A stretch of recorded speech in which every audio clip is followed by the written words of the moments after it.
മഴ തോരും മുമ്പ് ഇന്നത്തെ എപ്പിസോഡിലേക്ക് എല്ലാവർക്കും സ്വാഗതം. അങ്ങനെ രേവതി കുട്ടിക്ക് ഭയങ്കര ടെൻഷൻ. ചേച്ചി എന്ന് വെച്ചാൽ ചേച്ചി അതെ ഞാൻ സ്റ്റാൻലിയുടെയും വൈജയന്തിയുടെയും മകളെന്ന് പറയും.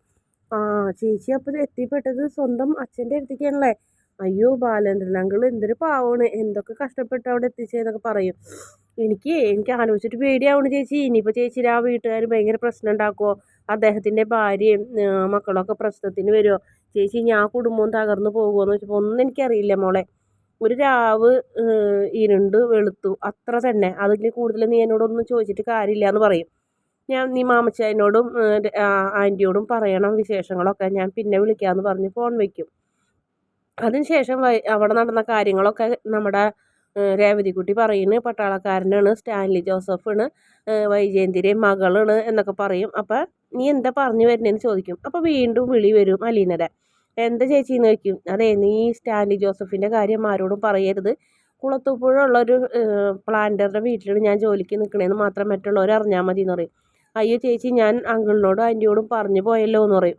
അവരോട് പറഞ്ഞാൽ കുഴപ്പമില്ല, ഞാൻ കൊല്ലപ്പള്ളിയിലും അതുപോലെ തന്നെ നമ്മുടെ അച്ഛൻ്റെ അതായത് രോഹിത്തിനെയൊക്കെ വിളിക്കുമ്പോഴും അത് അവരൊന്നും അറിയരുതെന്ന് പറയും. ഇല്ല ചേച്ചി അവരോടും പറയില്ല എന്നറിയും. നീ ആൻറ്റിയുടെ ഫോൺ കൊടുക്കാൻ പറയും. അങ്ങനെ ആൻറ്റിയുടെ ഫോൺ കൊടുക്കും. ആൻറ്റി മോളെ നീ അവിടെ നിന്ന് പോയല്ലേ എന്ന് ചോദിക്കും. പാലായിന്ന്. പോയി ആൻറ്റി, ഇന്നലെ പോയി. ആ വഴിക്ക് വരണമെന്ന് വിചാരിച്ചാണ്, പക്ഷെ അച്ഛൻ ഒരുപാട് വണ്ടി ഓടിക്കാൻ വയ്യ, അതുകൊണ്ട് നേരെ പോകുന്നതെന്ന് പറയും. മോളെ നീ ഇപ്പോൾ എവിടെയാണ്? ഈ സ്റ്റാൻലി ജോസഫ് എന്ന് പറഞ്ഞ ഒരാളുടെ വീട്ടിലെന്നുള്ള രേവതിക്കുട്ടി പറഞ്ഞത് ഒരു പട്ടാളക്കാരൻ വിട്ടെടുക്കുകയാണെന്ന് പറഞ്ഞപ്പോൾ അതേ ആൻറ്റി, സാക്ഷാൽ അലീനയുടെ അച്ഛൻ തന്നെ, സ്വന്തം അച്ഛൻ എന്ന് പറയും. നീ എന്തീ പറയണേന്ന് ചോദിക്കും. അതെ ആൻറ്റി, എൻ്റെ അച്ഛൻ തെരഞ്ഞു പിടിച്ച് കണ്ടെത്തിച്ച് ഇതാണ് നിങ്ങളുടെ മോളെന്ന് പറഞ്ഞ് അദ്ദേഹത്തെ ഏൽപ്പിച്ചിട്ടാണ് എൻ്റെ അച്ഛൻ പോയതെന്ന് പറയും. പറയും ദൈവമേ ഈ ബാലചന്ദ്രൻ നല്ലൊരു മനുഷ്യനുണ്ടാ, എന്തോരം കഷ്ടപ്പെട്ടിട്ടുണ്ടാവും എന്ന് പറയും. പിന്നെ ആൻറ്റി വിശേഷങ്ങളൊക്കെ പറയും. അങ്കിളിനോട് കൊടുക്കാൻ പറയും. അപ്പം അങ്കിളിനും കൊടുക്കും. അപ്പം അങ്കിള് പറയും അങ്കിളും പട്ടാളത്തിലല്ലായിരുന്നു, സ്റ്റാൻലി ജോസഫ് എന്ന് കേട്ടിട്ടുണ്ടോയെന്ന്. സ്റ്റാൻലി ജോസഫിൻ്റെ പേര് പക്ഷെ എനിക്ക് എവിടെയോ കേട്ട് പരിചയമുണ്ട്, റിട്ടയർഡ് കേണലിന്. അതെന്തായാലും നമുക്ക് പിന്നീട് ഓർക്കാം. മോളെ നിനക്ക് സുഖമൊക്കെ അല്ലേ എന്ന് ചോദിക്കും. സുഖമാണ് അങ്കിളെ, ഞാൻ പിന്നെ വിളിക്കാം എന്ന് പറഞ്ഞു കഴിഞ്ഞിട്ട് അലീന ഫോൺ വയ്ക്കും. അപ്പോൾ രേവതിക്കുട്ടിയോട് പറയുന്നു മാമച്ചായൻ എനിക്ക് നല്ല പരിചയമുണ്ട്, ഈ പേര് ഞാൻ എവിടെയോ കേട്ടിട്ടുണ്ടെന്ന് പറയും. ഒന്ന് ആലോചിക്കുകയെന്ന് പറയും. നിനക്ക് ഓർമ്മയുണ്ട് ഗ്രേസമ്മയെന്ന് പറയും. എനിക്ക് ആകെ ഒരു പട്ടാളക്കാരൻ ഓർമ്മയുള്ളൂ, അത് നിങ്ങളെ എന്ന് പറയും. അങ്ങനെ അവർ എത്ര ആലോചിച്ചിട്ടും പിടികിട്ടുന്നില്ല. അതിനുശേഷം പിന്നെ കാണിക്കുന്നത് അലീനയാണ്. അലീന പട്ടികളെ നായക്കുള്ളായിട്ടൊക്കെ ഫോട്ടോ എടുത്തിട്ട് സെൽഫിയൊക്കെ എടുക്കണം.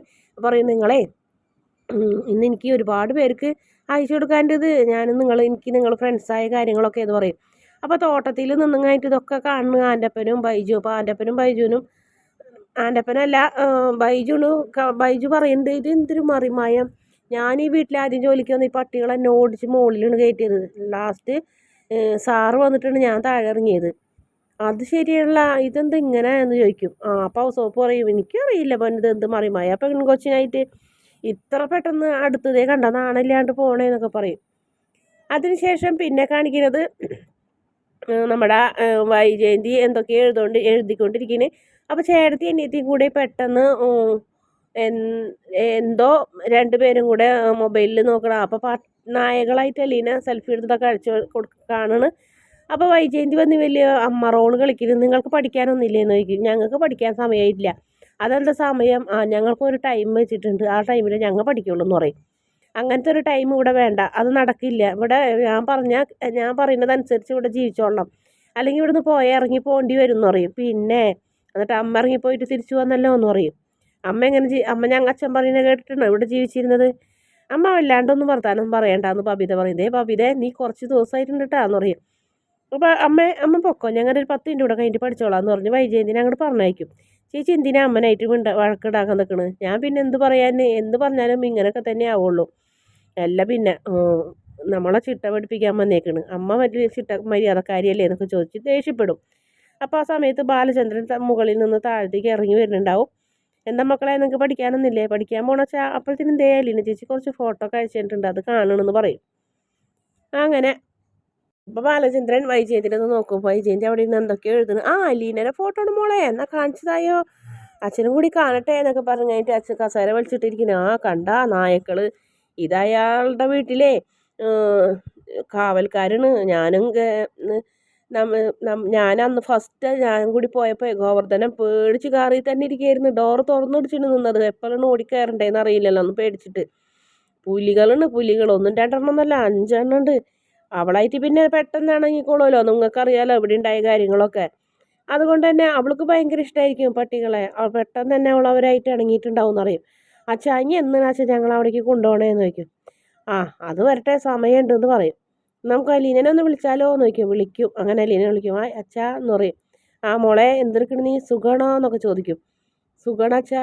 എന്ത് സുഖം, ഇവിടെ വേറെ പ്രത്യേകിച്ച് ഒരു ജോലിയില്ല, വെറുതെ എങ്ങനെ ഇരിക്കലെന്ന് പറയും. ആ വെറുതെ ഇരിക്കുകയാണെന്ന് പറയും. ഞങ്ങളുണ്ടിട്ട് എവിടെ എന്ന് പറയും. കൃഷ്ണമോളാ നിങ്ങളുണ്ടാ, നിങ്ങൾക്ക് പഠിക്കേണ്ട സമയമായില്ലേ, പോയിരുന്ന് പഠിച്ച പിള്ളേരെ എന്ന് പറയും. അങ്ങനെ പറയും. ഓ ഉത്തരവ് എന്ന് പറഞ്ഞ് കഴിഞ്ഞിട്ട് ബബിതയും കൃഷ്ണമോളും പഠിക്കാൻ പോകും. പലീനെ പറഞ്ഞ വഴിക്ക് തന്നെ അവർ പഠിക്കാൻ പോകും. അതൊക്കെ കേൾക്കുമ്പോൾ വൈജയന്തിക്ക് ഇങ്ങനെ അരിച്ച് കയറുന്നു. അല്ല ബാലചന്ദ്രൻ ഫോണെടുത്ത് മുകളിലേക്ക് ഇങ്ങനെ പോണ വഴി ഇങ്ങനെ സംസാരിക്കുന്ന മോളെ, അവിടെ വെറുതെ ഇരിക്കുകയാണല്ലേ, നിനക്ക് സുഖമാണല്ലേ, അവിടെ വെറുതെ നിനക്ക് ആ ശീലം ഇല്ലല്ലോ വെറുതെ ഇരിക്കണത്. ഇല്ല അച്ഛാന്ന് പറയും. അപ്പോൾ അവിടെ എൻ്റെ വഴക്കുണ്ടാക്കണം. അപ്പോൾ പെട്ടെന്ന് തന്നെ ബാലചന്ദ്രൻ്റെ ഇതിക്ക് വൈജയന്തി ദേഷ്യത്തോടെ വരുന്നുണ്ട്.